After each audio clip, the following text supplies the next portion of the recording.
If Trump's DHS ends protections for Salvadorans, what happens to their U.S. citizen? ChildrenThe Department of Homeland Security is expected to announce on Monday the end to the temporary immigration status that has let 200,000 Salvadorans live in the U.S. Ariana Velasco hoped that if UC Berkeley offered her a spot next year, she'd be able to commute from her parents' home and rely on them to cover some of her expenses. But each day it's looking more likely that her mom and dad will be forced to leave the country. The U.S.-born high schooler's parents are among the 200,000 Salvadorans who could lose a type of provisional residency known as Temporary Protected Status (TPS) in the coming weeks. Department of Homeland Security Secretary Kirstjen Nielsen has until Monday to decide whether to extend the Salvadorans' TPS. The administration has signaled it intends to end it, as it has with other groups. I'm having to think about how I'm going to stay here because I'm going to have to do it almost entirely on my own, Ariana told BuzzFeed News. It's really mind-boggling, especially when you've been under your parents' care for so long. Immigrants with TPS are allowed to live and work in the U.S. if it is determined that they are unable to safely return to their home country because of an environmental disaster, armed conflict, or other extraordinary conditions.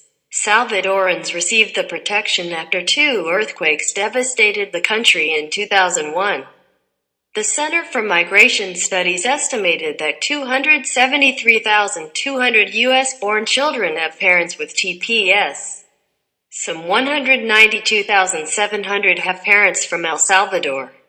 In November, DHS ended protected status for about 60,000 Haitians and 2,500 Nicaraguans, but postponed a decision on 57,000 Hondurans.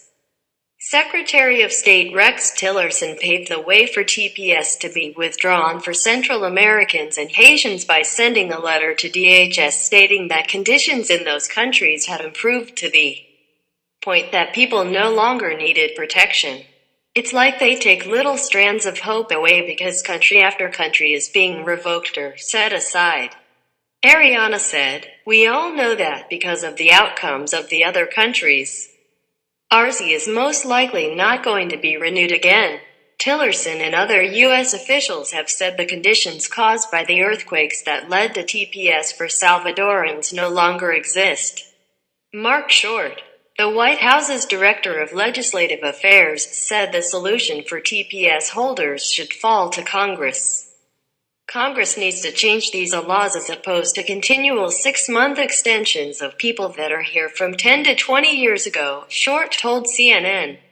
On Friday, Salvador Sanchez Cerén, the president of El Salvador, spoke with Nielsen via telephone to ask for an extension of TPS. Sanchez Cerén said El Salvador needed time to prepare for either outcome and to petition Congress for a permanent solution for its residents in the U.S.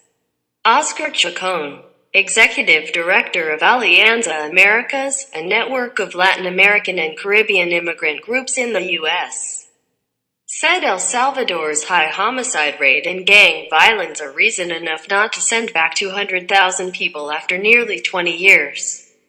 Conditions in El Salvador remain far from ideal for people to go back to, which explains why so many people continue to flee, Chacon said on a call with reporters. "We're talking about a little more than 200,000 people who have resided in the U.S. with our government's permission, people who have Social Security numbers. They have become strongly embedded in our society. Yet we are facing the possibility that this program will end," Howard Cotto, the director of El Salvador's National Civil Police, told a news conference Wednesday that his country's murder rate fell for the second consecutive year to 60.8 murders per 100,000 residents in 2017. The total number of murders in the country was nearly 4,000 last year. Still, Dennis Stinchcombe, assistant director for research at the Center for Latin American and Latino Studies at American University, said the rate was 6 times that considered epidemic by the United Nations. El Salvador retains the most notable distinction of being the most violent country in the hemisphere. Stinchcombe said on a call with reporters. In 2016, El Salvador had the highest homicide rate in the Western Hemisphere, with 81.2 deaths per 100,000 people, followed by Venezuela and Honduras. For 2017, Stinchcombe said, "A lack of reliable figures from Venezuela make it difficult to determine where the country ranks in comparison with El Salvador. If El Salvador were equipped to absorb 200,000 former TPS holders, their return would be a boon to the nation's economy," Stinchcombe said. However, he said, that is not the case. 25% of Salvadorans are underemployed, and there's no indication that returning TPS beneficiaries would be able to use their skills. An analysis from East West University in Chicago found that remittances make up about 17% of El Salvador's economy, indicating the country is very much dependent on its nationals sending money home from the U.S. Ariana's mother, Vanessa Velasco, said she and her husband came to the United States in the early 2000s on a tourist visa, fleeing violence and economic hardship. When the visa expired, the pair considered getting another one, but by then the government was offering TPS protections. "It's true, it is temporary," Vanessa told BuzzFeed News, "but 17 years is not temporary.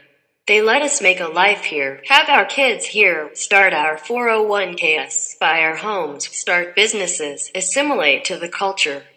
The family are halfway through paying for the Brentwood, California home they bought in 2003. Vanessa said they're exploring options with lawyers about ways to stay in the United States legally and have even been looking into whether they can relocate to Canada. The family has met in Washington, D.C., with the staffs of lawmakers such as House Minority Leader Nancy Pelosi to make their case for congressional action.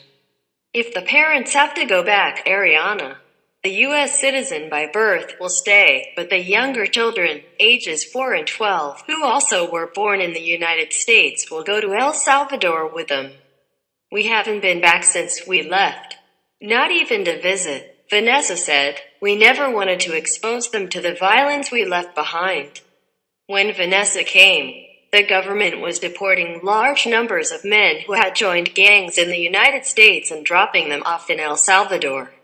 "They would extort people at the time," she said, "and can't imagine what it's like today. We came here for a better life. That's the story of any immigrant," Vanessa said. The curly-haired Ariana, who works about 10 hours a week putting together the crime log and calendar for the Brentwood Press newspaper, said she'll have to figure out ways of making more money on her own. It strikes her that officials aren't thinking about the U.S.-born children of TPS beneficiaries when they make these decisions. "So much of our lives is being taken away that we then almost become a burden to the system itself, because right now if my parents leave I would have to seek help from the system, like Medicare and other things," Ariana said. "Revoking TPS is really just taking so much away from thousands of American children."